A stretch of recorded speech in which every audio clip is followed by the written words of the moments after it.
আমার গার্লফ্রেন্ড অনেক খুশি হয়ে আমাকে বলছে 1432। এটার মানে কি আমি বুঝতেছি না, কি বলছে এটা? এই ঠান্ডা ঠান্ডা হাওয়ায় গাছতলার নিচে ভালোই তো লাগতেছে।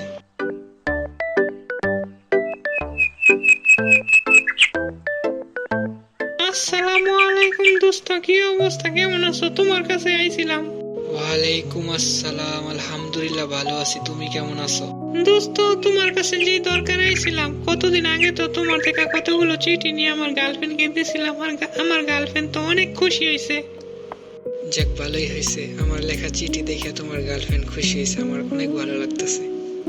দোস্ত, আরেকটা কথা, আমার গার্লফ্রেন্ড খুশি হয়ে আমাকে একটা কথা বলছে, কিন্তু এই কথাটা কি বলছে আমি বুঝতেছি না। আমি বলছি আমি তোমাকে পরে জানাবো।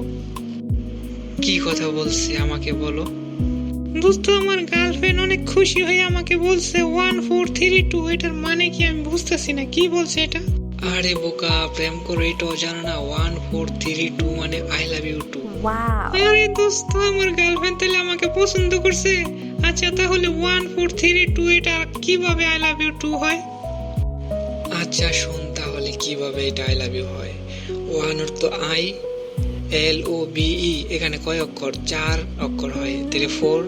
আর ওয়াই ও ইউ এখানে কত? 3 অক্ষর হয়, তাহলে 143। আর যে 2 বলছে, তো তুমি আর ও, আই লাভ ইউ টু। বুঝতে পারছো? আরে দোস্ত, আমার গার্লফ্রেন্ড আমাকে সংক্ষিপ্তে ভালোবাসার কথা বলছে। আমার ভালোবাসার মানুষটা কত সুন্দর করে আমাকে বলছে, আমারও খুব ভালো লাগতেছে।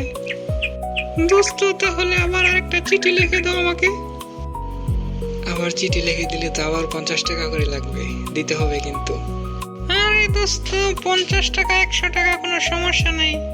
আমাকে চিঠি লিখে দাও, আমি আমার গার্লফ্রেন্ডকে আবার চিঠি দিব। অনেক রোমান্টিক কবিতা দিয়ে লিখে দাও।